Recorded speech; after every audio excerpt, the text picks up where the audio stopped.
When gunmen threatened a poor flower girl, construction worker Mason had two choices: walk away safely or risk everything to save her. He chose love over fear. 3 bullets later, this single father's sacrifice would bring down a billionaire empire and change an entire neighborhood forever. Before watching full story, comment below from where are you watching. Also like and subscribe for more stories. The rain hammered against the cracked windows of Mason's small apartment as he carefully counted the wrinkled bills on his kitchen table. $43. That's all he had left until his next paycheck from the construction site. His 8-year-old daughter Emma sat at the table, doing her homework under the dim light of their only working lamp. "Daddy, my stomach is making noises again," Emma whispered, looking up from her math book with those big brown eyes that reminded Mason so much of her mother. Mason's heart clenched. Sarah had been gone for 2 years now, taken by cancer when Emma was just 6. Since then, it had been just the two of them against the world. He worked double shifts when he could get them, but construction work was unpredictable, especially in the winter months. "I know, sweetheart. Daddy's going to get us some food in a little bit," Mason said, forcing a smile as he ruffled her dark hair. He had been putting off meals himself to make sure Emma ate, but even that wasn't enough anymore. As Emma returned to her homework, Mason stared out the window at the busy street below. Their apartment was in one of the rougher neighborhoods in the city, but it was all he could afford. The area was known for its high crime rate, but Mason had chosen it because the rent was cheap and Emma's school was within walking distance. That's when he saw her. Across the street, a small figure huddled under a makeshift canopy, selling flowers to passers-by. Even through the rain, Mason could see it was just a child, probably no older than Emma. The girl wore a thin jacket that did little to protect her from the cold, and her flower cart looked like it might fall apart at any moment. "Who is that little girl, Daddy?"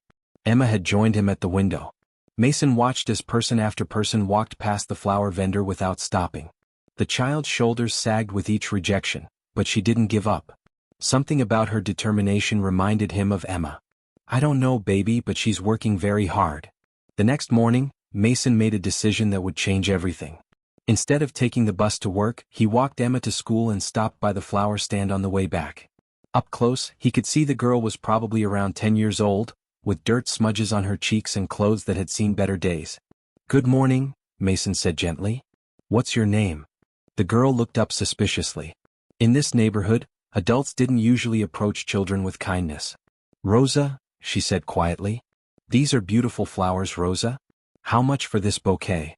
Mason pointed to a small arrangement of roses that had seen better days but were arranged with obvious care. $5, Rosa said, hope flickering in her dark eyes. Mason only had $10 in his wallet, his lunch money for the week, but he handed her a $5 bill anyway. "These are for someone very special." Rosa's face lit up with the first genuine smile Mason had seen from her. "Thank you, mister." As Mason walked away with the flowers, he didn't notice the black sedan parked across the street or the man in the expensive suit watching the interaction through tinted windows. That evening, Mason presented the slightly wilted flowers to Emma. "These are from a new friend," he said. Emma's eyes sparkled as she accepted the bouquet. "They're beautiful, Daddy. Can I meet your friend?" "Maybe tomorrow, sweetheart." But tomorrow brought problems Mason hadn't expected. When he went to check on Rosa, her usual spot was empty.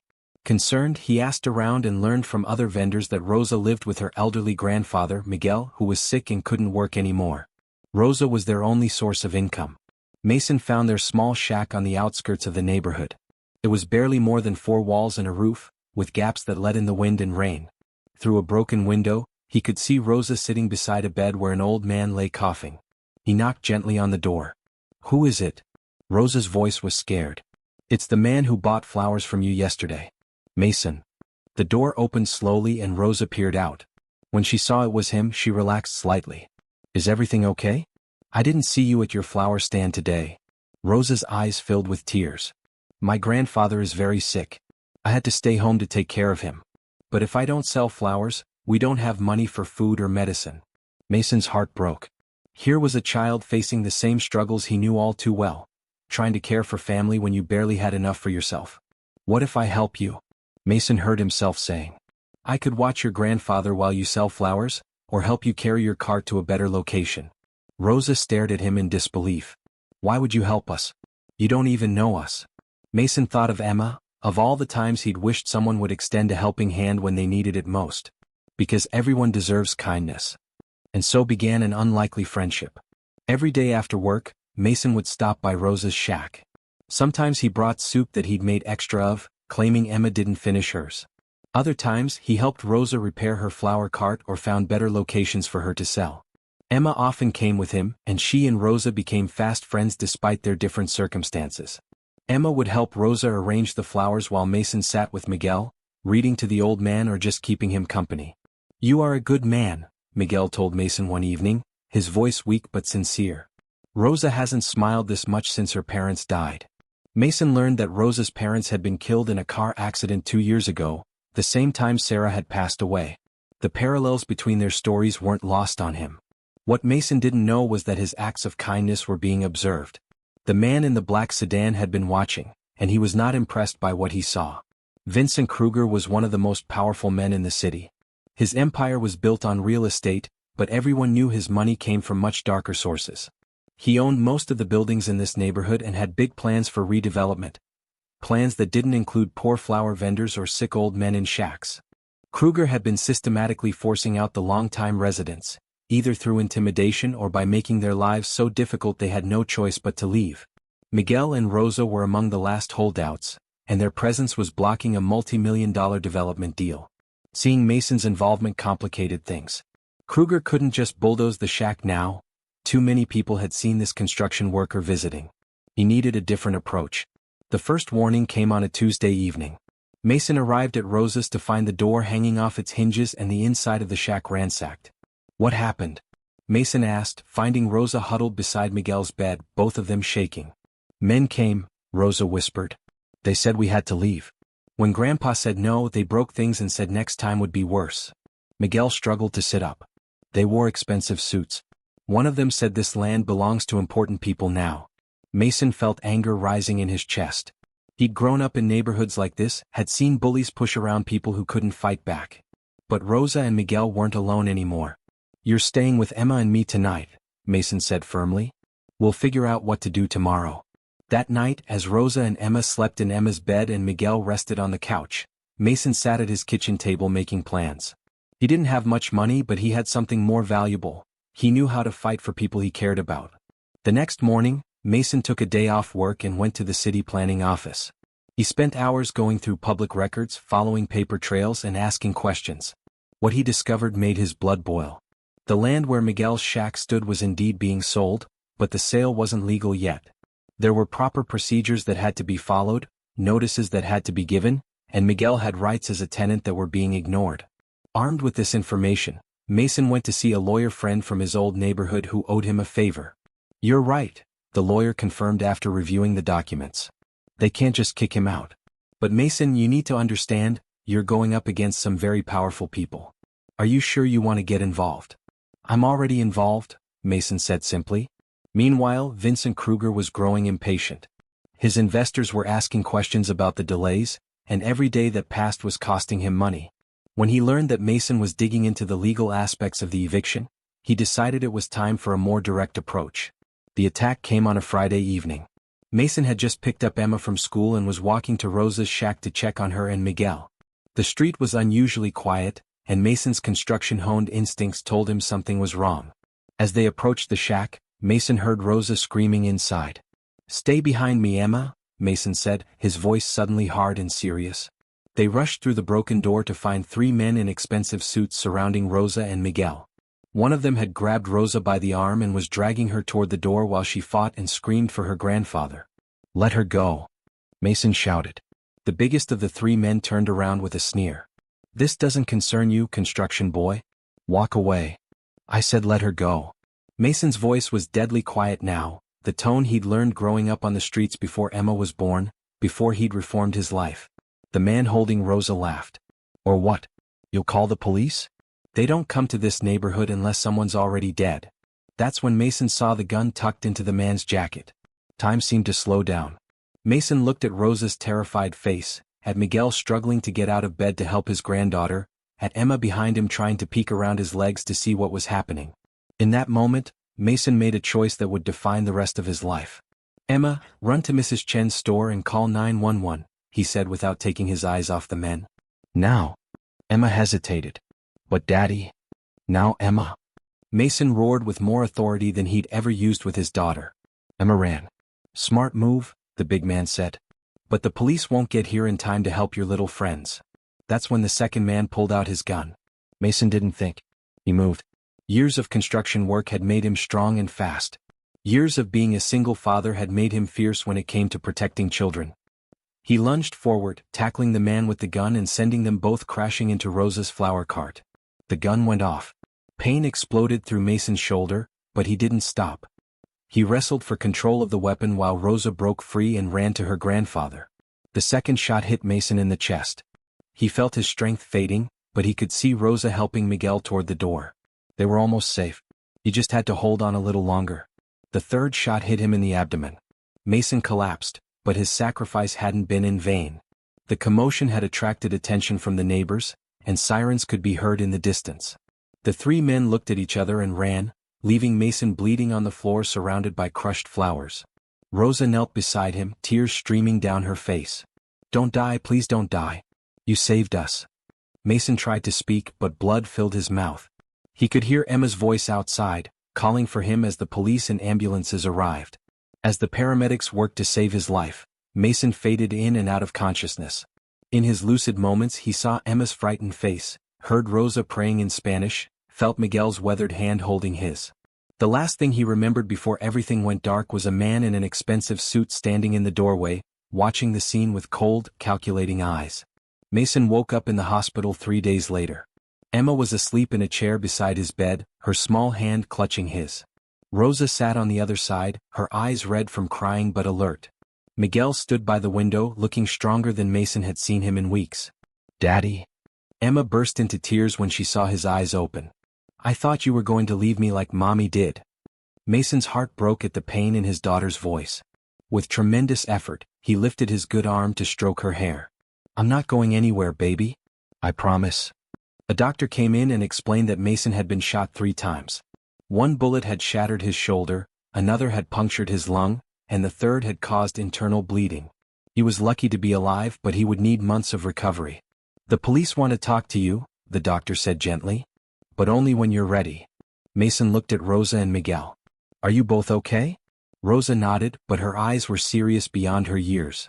"The men who hurt you were arrested. The police found them because of what you told Emma to do. But there's something else." She looked at Miguel, who stepped forward. "While you were unconscious, a man came to see us. A very rich man. He said he was sorry about what happened and that those men didn't work for him." Miguel's expression was skeptical. "He offered us money to move away quietly." "What did you tell him?" Mason asked, though he already knew. Rosa lifted her chin defiantly. "I told him we weren't leaving. You got hurt protecting us, so now this is our home and we protect it." That afternoon, Detective Maria Santos came to interview Mason. She was a small woman with kind eyes who spoke gently but asked direct questions. "The 3 men we arrested claimed they were just trying to scare Rosa and her grandfather into leaving," she said. "They say shooting you was self-defense because you attacked them first." Mason wasn't surprised. "What do you think?" "I think they're lying. Rosa's testimony supports your version of events, and the physical evidence shows you were shot while protecting others, not while attacking." Detective Santos paused. "But I have to tell you, Mason, these men have connections to some very powerful people. The case might not be as straightforward as it should be." Over the next few weeks, as Mason recovered, the story began to spread throughout the neighborhood. People who had never spoken to each other started talking about the construction worker who had taken bullets to protect a flower vendor's granddaughter. Local news picked up the story. "Single father shot while protecting child vendor," was the headline that ran on the evening news. Emma watched the broadcast from Mason's hospital bed, her eyes wide as she saw her father called a hero on television. "You're famous, Daddy," she said. But Mason didn't feel like a hero. He felt like a father who had almost left his daughter alone in the world. What Mason didn't know was that across the city, in a penthouse office overlooking the skyline, Vincent Krueger was watching the same news broadcast with growing concern. The story was getting attention he didn't want. People were asking questions about why men with guns were trying to force a sick old man and his granddaughter out of their home. Reporters were looking into the land deals and development plans. Krueger had built his empire by staying in the shadows, by making sure his hands always appeared clean even when they were dirty. This kind of publicity was dangerous. He made a phone call. "The situation needs to be contained," he said to the voice on the other end. Handle it. Mason was finally released from the hospital after 6 weeks. His left arm was still in a sling, and he walked with a slight limp from the abdominal wound, but he was alive. A crowd had gathered outside Rosa's shack to welcome him home. Neighbors he'd never met brought food and flowers. Children made handmade cards thanking him for being brave. Old women kissed his cheeks and called him Mijo, their son. But the most touching moment came when Rosa ran up to him and threw her small arms around his waist, careful not to hurt his injuries. You came back, she whispered. I told you I would, Mason said, his voice thick with emotion. Miguel had also recovered during Mason's hospitalization. Having something to fight for, protecting Rosa and honoring Mason's sacrifice, had given the old man new strength. The community has changed because of what you did, Miguel told Mason as they sat outside the shack that evening, watching Emma and Rosa play with some of the neighborhood children. People are talking to each other, helping each other. You showed us what it means to stand up for family. Mason looked around at the scene. For the first time since Sarah's death, he felt like he and Emma belonged somewhere. But their peace was short-lived. 2 days later, Mason was walking Emma to school when a black sedan pulled up beside them. Vincent Krueger himself stepped out, flanked by 2 bodyguards. Mr. Torres, Krueger said smoothly. I believe we need to talk. Emma instinctively moved closer to her father. Mason put his good arm protectively around her shoulders. Emma, go into the school, Mason said quietly. Tell Mrs. Peterson I'll be there in a few minutes to walk you to class. But Daddy? Go, sweetheart. Everything's fine. After Emma disappeared into the school building, Mason turned to face Krueger.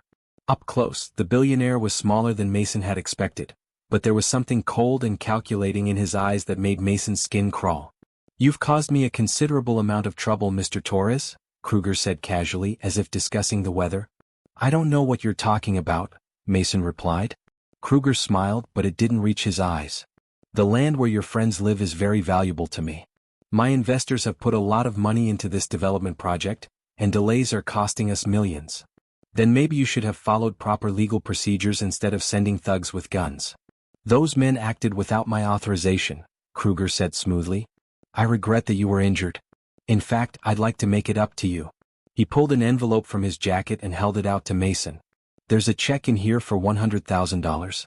Enough to get you and your daughter set up in a nice apartment in a better neighborhood.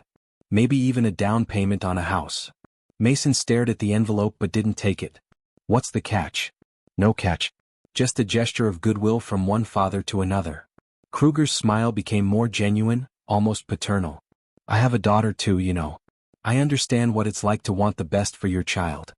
And all I have to do is abandon Rosa and Miguel. You don't have to abandon anyone. I'm offering them compensation too. Enough money for the old man to get proper medical care and for the girl to go to a good school. Everyone wins. Mason looked at the envelope again. $100,000 would change everything for him and Emma.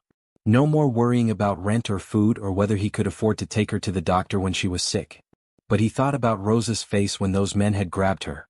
He thought about Miguel's dignity as he struggled to protect his granddaughter despite his illness. He thought about the neighbors who had welcomed him home like family. Keep your money, Mason said, turning away. Mr. Torres, Krueger's voice was no longer smooth. There was steel in it now. I'm trying to be reasonable here. But if you continue to interfere with my business, I might not be able to protect you from people who are less civilized than I am. Mason stopped walking and turned back. For a moment, Krueger saw not a poor construction worker but the man who had fought 3 armed thugs to protect children. There was something dangerous in Mason's eyes, something that had been forged by loss and hardship and love. Are you threatening me? Mason asked quietly. I'm trying to help you, Krueger replied. But my patience has limits. Mason walked back until he was standing directly in front of Krueger, close enough that the bodyguards tensed. Let me make something clear, Mason said, his voice steady and calm. I've already taken bullets for Rosa and Miguel. If you think your money or your threats are going to make me abandon them now, you don't understand what family means. He leaned in closer and for the first time Krueger took a step back. I've got nothing left to lose except the people I love. That makes me a lot more dangerous than you think. Mason turned and walked into the school, leaving Krueger standing on the sidewalk with his mouth open. That afternoon, Krueger made another phone call. The construction worker refused the offer, he said. Handle it permanently this time. But Vincent Krueger had made a crucial mistake. He had underestimated the power of community and the depth of Mason's connections. Detective Santos had been keeping an eye on Mason and his family since the shooting. She'd grown up in neighborhoods like this one, had seen too many good people crushed by powerful men who thought money could buy anything. When her informants told her that Krueger was planning something against Mason, she decided it was time to act. The next evening, as Mason was helping Rosa close her flower stand, Detective Santos approached them. "We need to talk," she said urgently. "All of you are in danger." They gathered in Rosa's shack: Mason, Emma, Rosa, Miguel, and Detective Santos. The detective's expression was grim. "Vincent Krueger is planning something," she said. "My sources tell me he's hired professional criminals this time, not just street thugs. He wants this situation resolved permanently." Miguel's face went pale. "What does that mean?" "It means he's given up on trying to scare you away. Now he wants to eliminate the problem entirely." Mason felt ice in his veins. "Emma's in danger? You all are. But I have a plan." Detective Santos explained that she'd been building a case against Krueger for months. The shooting had given her the opening she needed, but she required more evidence to make charges stick. "I need to catch him in the act," she said. "If we can record him ordering violence or admitting to criminal activity, we can bring down his entire operation." "You want to use us as bait," Mason said. "I want to give you a chance to end this once and for all. But it's dangerous and I can't guarantee your safety." Mason looked around the room at the faces of the people who had become his chosen family. Emma, still just 8 years old but already showing the strength she'd inherited from both her parents. Rosa, whose courage and determination reminded him why some fights were worth having. Miguel, whose dignity in the face of hardship had taught Mason about grace under pressure. "What do you need us to do?" he asked. The plan was simple but risky. Detective Santos would arrange for Mason to meet publicly with Krueger, supposedly to negotiate Rosa and Miguel's departure. The meeting would be recorded and backup officers would be positioned nearby. The goal was to get Krueger to admit his involvement in the shooting and his plans for future violence. If he took the bait, they would have enough evidence to arrest him and dismantle his criminal operations. But first, Mason had to make sure Emma was safe. "I want you to stay with Mrs. Chen until this is over," he told his daughter the night before the planned meeting. Emma's eyes filled with tears. "What if something happens to you?" Mason knelt down so he was at her eye level, ignoring the pain in his still healing wounds. "Do you remember what Mommy used to say about being brave?" he asked gently. Emma nodded. "She said being brave doesn't mean you're not scared. It means you do the right thing even when you are scared." "That's right. And sometimes the right thing is staying safe so the people who love you don't have to worry about you." Emma hugged him tightly. "I love you, Daddy. I love you too, sweetheart. More than all the stars in the sky." The meeting was set for the next afternoon in a public park where Krueger often conducted business. Mason arrived early with Detective Santos's recording device hidden in his jacket pocket. Krueger showed up precisely on time, flanked by the same 2 bodyguards from their previous encounter. He looked confident, almost relaxed. "Mr. Torres," he said with that cold smile, "I'm glad you decided to be reasonable."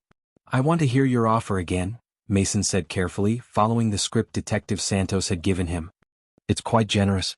100,000 for you, 50,000 each for the old man and the girl. All you have to do is convince them to relocate." "And if they refuse?" Krueger's expression hardened slightly. "Then I'll have to explore other options." "What kind of options?" "The kind that don't involve negotiations." Mason felt his pulse quicken. They were close to getting the admission they needed. "You mean violence? Like what happened to me?" Krueger laughed, a sound without warmth. "What happened to you was a misunderstanding. My associates were supposed to simply encourage your friends to leave. You made things complicated by interfering. So you did order the shooting." "I ordered a peaceful eviction. What actually occurred was an unfortunate escalation." Krueger leaned back in his chair. "But if you continue to interfere, I can't guarantee that future misunderstandings will be so limited in scope." It was enough. Mason could see Detective Santos giving him a thumbs up from across the park, signaling that they had what they needed. But then everything went wrong. One of Krueger's bodyguards was speaking urgently into his earpiece. His expression changed and he whispered something to Krueger. The billionaire's face went white, then red with fury. "You're recording this conversation," Krueger said, his voice deadly quiet. Mason's hand instinctively moved toward the hidden device, but it was too late. "Kill him," Krueger ordered his bodyguards. Time slowed down again just like it had in Rosa's shack. Mason saw the bodyguard reaching for his gun. He saw Detective Santos running toward them from across the park, her own weapon drawn but still too far away. And then he saw Rosa. The little girl had followed them to the park despite being told to stay home. She was running toward Mason, probably trying to warn him about something she'd seen. The bodyguard's gun was aimed at Mason, but Rosa was running directly into the line of fire. Once again Mason didn't think. He moved. He threw himself sideways, tackling Rosa and rolling with her behind a park bench just as the gunshots began. But this time there were more guns firing. Detective Santos and her backup team had been ready. The moment Krueger ordered Mason's death, they moved in with overwhelming force. The gunfight lasted less than 30 seconds, but to Mason it felt like hours. He covered Rosa with his body, feeling her small frame shaking beneath him as bullets flew overhead. When the shooting stopped, Mason looked up to see both bodyguards on the ground and Vincent Krueger in handcuffs, screaming about lawyers and constitutional rights. Detective Santos rushed over to check on Mason and Rosa. "Are you both okay?" Rosa was crying but unhurt. Mason had reopened some of his healing wounds in the tackle, but nothing serious. "Is it over?" Rosa asked in a small voice. Detective Santos smiled. "It's over, sweetheart. The bad man can't hurt your family anymore." The trial of Vincent Krueger became front-page news across the city. The recording of his admission, combined with testimony from Mason, Rosa, Miguel and the surviving members of his organization, painted a clear picture of a man who used violence and intimidation to build his empire. Mason's story captured the public imagination. Here was a single father who had risked everything to protect children who weren't even related to him. The contrast with Krueger, who used his wealth and power to prey on the vulnerable, couldn't have been starker. During the trial, something unexpected happened. Other victims of Krueger's organization began coming forward. Families who had been forced from their homes, business owners who had been threatened, workers who had been cheated out of wages. Mason's courage in standing up to Krueger had given them the strength to speak out. The billionaire was ultimately sentenced to 25 years in prison for conspiracy, racketeering, attempted murder, and a dozen other charges. His business empire was dismantled, with much of his wealth going to compensate his victims. But the real victory wasn't in the courtroom. 6 months after Krueger's conviction, Mason stood in the doorway of his new home, a small but comfortable house that he'd been able to buy with the reward money from several civic organizations that had honored his heroism. Emma was in the backyard playing with Rosa and some of the other neighborhood children. Miguel sat in a lawn chair nearby, reading a newspaper and looking healthier than he had in years. Proper medical treatment, funded by Krueger's seized assets, had done wonders for his condition. Rosa's flower business had grown too. The publicity from the trial had brought customers from all over the city, and she'd been able to hire several other neighborhood kids to help her. What had started as a desperate attempt to survive had become a thriving small business. "You know," Miguel said as Mason joined him in the yard, "I never thanked you properly for what you did." Mason shook his head. "You don't need to thank me. We're family." "Yes," Miguel agreed, watching Rosa teach Emma how to arrange flowers. "We are." As the sun set over their neighborhood, a neighborhood that was slowly healing and growing stronger, Mason reflected on the strange turns his life had taken. He'd started as a struggling single father, barely able to feed his daughter. He'd become a man willing to die for people he'd known for only a few weeks. In the end, he discovered that heroism wasn't about being fearless or perfect. It was about choosing love over fear, again and again, even when the cost was almost everything you had. Emma ran up to him with a flower crown Rosa had made for her. "Look, Daddy. I'm a princess." Mason scooped her up in his arms, twirling her around until she giggled with delight. "Yes, you are," he said, kissing her forehead. "And you always will be." In the distance, church bells were ringing, and the neighborhood was settling into evening routines. Children were being called home for dinner, porch lights were coming on, and families were gathering around kitchen tables. It was the sound of a community that had found its strength, thanks to one man's decision to protect the innocent and stand up for what was right. Mason Torres had started as a poor construction worker trying to survive in a tough world. He'd become something much more important. A father, a friend, a protector, and proof that ordinary people can do extraordinary things when they choose love over indifference.